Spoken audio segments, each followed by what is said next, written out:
वार्ता के माध्यम से जम्मू कश्मीर की जनता तक एक विषय या कुछ बातें पहुंचाना चाहते हैं। मेरे साथ भारतीय जनता पार्टी के राष्ट्रीय सचिव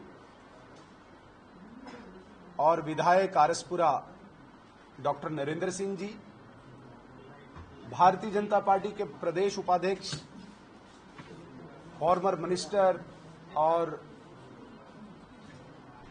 MLA Jammu north Shri Shyam Sharma ji, Bharatiya Janata party के स्टेट के स्पोक्स पर्सन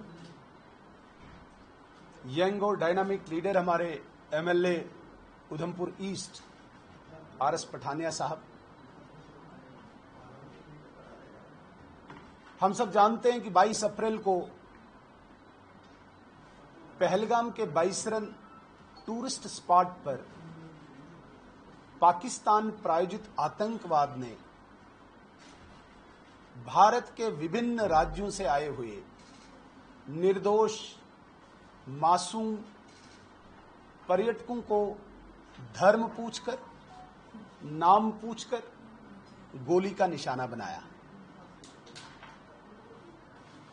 मुझे लगता है कि ये मानवता का सबसे निम्न स्तर पर ये कृत्य पूरे विश्व ने देखा।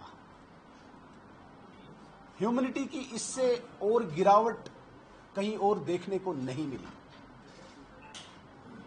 जहां पर टेररिस्ट ने पत्नी के सामने पति को गोलियों का निशाना बनाया, बाप के सामने बेटे को, भाई के सामने भाई को, और यहां तक कहा गया कि जाओ मोदी जी को बोल दो। इस सारे पूरे घटनाक्रम को भारत सरकार ने, भारतीय सेना ने, सुरक्षा बलों ने बहुत ही गंभीरता से लिया, क्योंकि पिछले 36 वर्षों से जो आतंकवाद जम्मू कश्मीर में चल रहा है, इस 36 वर्षों के इतिहास में इस प्रकार की निर्मम बर्बरतापूर्ण ये अलग घटना थी। इसलिए भारत सरकार ने बहुत गंभीरता से लिया। और आपने देखा 6 और 7 मई की रात को भारत ने, भारतीय सेना ने, भारतीय वायुसेना ने पाकिस्तान में आतंकियों के 9 ठिकाने, जिसमें लश्कर तैयबा, जिसमें जैश मोहम्मद, जिसमें हिजबुल मुजाहिदीन के जो टेररिस्ट कैंप्स थे, उनको नष्ट किया, उनको ध्वस्त किया। और भारतीय सेना ने एक ट्वीट करके स्पष्ट कर दिया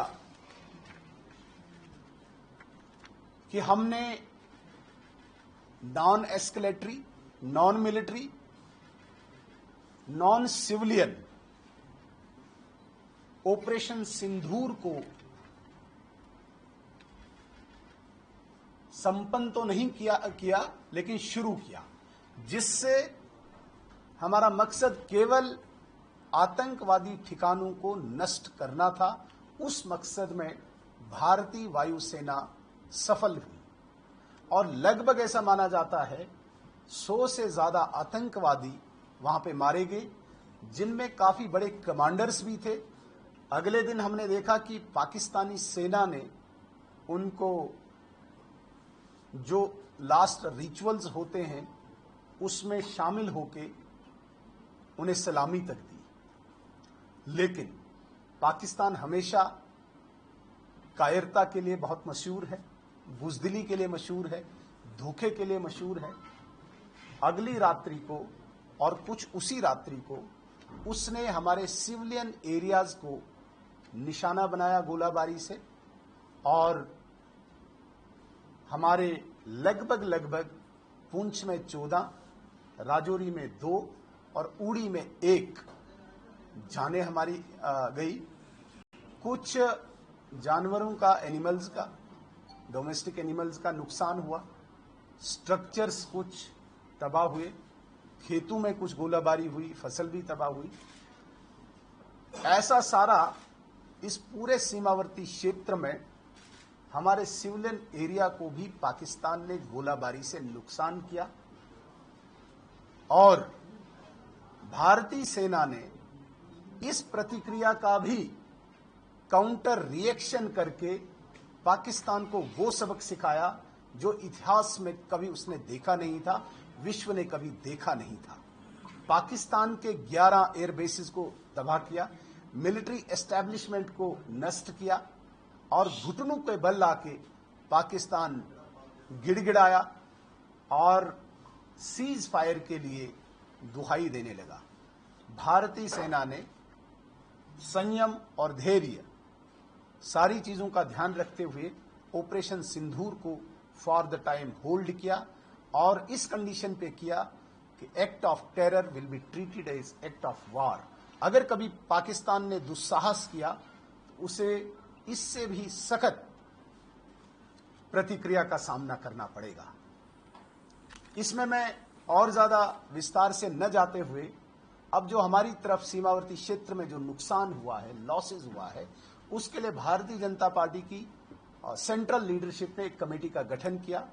हम 5 एमएलएज आदरणीय श्याम शर्मा जी, आदरणीय पठानिया जी, आदरणीय डॉक्टर नरेंद्र सिंह जी और आदरणीय डॉक्टर मन्याल जी को नियुक्त किया कि पूरे बॉर्डर एरियाज में जाके लॉसेज को एसेस करो और एक रिकमेंडेशन या रिपोर्ट तैयार करो। इसके लिए हमने हीरानगर से सीमावर्ती क्षेत्रों में जाने का तय किया और हीरानगर से होते हुए पूरे सुचेतगढ़, अरनिया, आरसपुरा, चम, पलावाला, अखनूर, राजौरी, नौशेरा, पुंछ, मेंढर, स्वरनकोट, उड़ी और अंत में परसों हमने इस पूरे प्रवास को टंगधार में कल्मिनेट किया। ऐसे लगातार 10 दिन हमारी ये टीम पूरे सीमावर्ती क्षेत्र में गई। हमने ग्राउंड में पाया कि काफी ज्यादा हमारे स्ट्रक्चर्स का नुकसान हुआ है। जैसे मैंने पहला ही कहा कि 14 हमारी जानें पुंछ में, 2 राजौरी में, 1 उड़ी में, ये भी हमने गंवाई। कुछ इस ऑपरेशन के दौरान, वही बोला, कुछ इस ऑपरेशन के दौरान अफरा तफरी में भी कुछ जाने गई, जैसे कोई इलेक्ट्रिक शॉर्ट से हुई और एक जम्मू के नगरोटा क्षेत्र में सही गांव, खेरी गांव में भी एक जान गंवाई, काफी लोग इंजर्ड हुए। लेकिन एक उत्साह बॉर्डर के लोगों को देखने को मिला,